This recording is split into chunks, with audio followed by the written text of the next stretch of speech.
When my father and I started a company to 3D print human tissues and organs, some people initially thought we were a little crazy. But since then, much progress has been made, both in our lab and other labs around the world. And given this, we started getting questions like, if you can grow human body parts, can you also grow animal products, like meat and leather? When someone first suggested this to me, quite frankly, I thought they were a little crazy. But what I soon came to realize was that this is not so crazy after all. What's crazy is what we do today. I'm convinced that in 30 years, when we look back on today and on how we raise and slaughter billions of animals to make our hamburgers and our handbags, we'll see this as being wasteful and indeed crazy.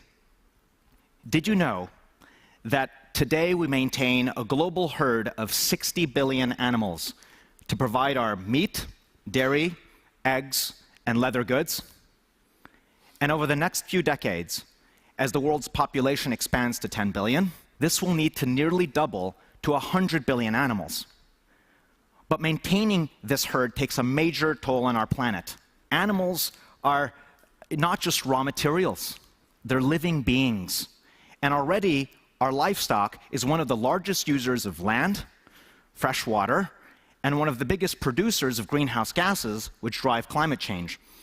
On top of this, when you get so many animals so close together, it creates a breeding ground for disease and opportunities for harm and abuse. Clearly, we cannot continue on this path, which puts the environment, public health, and food security at risk. There is another way.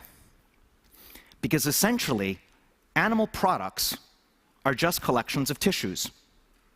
And right now, we breed and raise highly complex animals only to create products that are made of relatively simple tissues. What if, instead of starting with a complex and sentient animal, we started with what the tissues are made of? The basic unit of life, the cell. This is biofabrication, where cells themselves can be used to grow biological products like tissues and organs.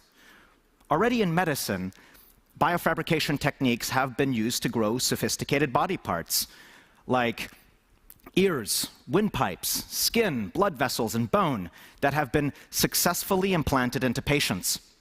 And beyond medicine, biofabrication can be a humane, sustainable, and scalable new industry.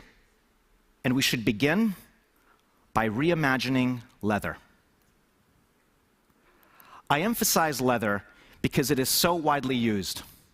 It is beautiful, and it has long been a part of our history. Growing leather is also technically simpler than growing other animal products like meat. It mainly uses one cell type, and it is largely two-dimensional.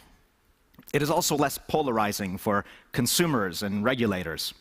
Until biofabrication is better understood, it is clear that, initially at least, more people would be willing to wear novel materials than would be willing to eat novel foods, no matter how delicious.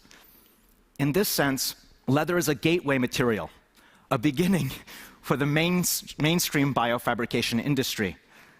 If we can succeed here, it brings our other consumer bioproducts like meat closer on the horizon. Now, how do we do it? To grow leather, we begin by taking cells from an animal through a simple biopsy. The animal could be a cow, lamb, or even something more exotic. This process does no harm, and Daisy the cow can live a happy life. We then isolate the skin cells and multiply them in a cell culture medium. This takes millions of cells and expands them into billions. And we then coax these cells to produce collagen, as they would naturally. This collagen is the stuff between cells. It's natural connective tissue. It's the extracellular matrix. But in leather, it's the main building block. And what we next do is we take the cells and their collagen, and we spread them out to form sheets. And then we layer these thin sheets on top of one another, like phyllo pastry, to form thicker sheets, which we then let mature. And finally, we take this multi-layered skin, and through a shorter and much less chemical tanning process, we create leather. And so I'm very excited to show you, for the first time, the first batch of our cultured leather, fresh from the lab. This is real, genuine leather without the animal sacrifice. It can have all the characteristics of leather because it is made of the same cells. And better yet, there's no hair to remove, no scars or insect bites, and no waste. This leather can be grown in the shape of a wallet, a handbag, or a car seat. It is not limited to the irregular shape of a cow or an alligator. And because we make this material, we grow this leather from the ground up, we can control its properties in very interesting ways. This piece of leather is a mere 7 tissue layers thick. And as you can see, it is nearly transparent. And this leather is 21 layers thick and quite opaque. You don't have that kind of fine control with conventional leather. And we can tune this leather for other desirable qualities like softness, breathability, durability, elasticity, and even things like pattern. We can mimic nature, but in some ways also improve upon it.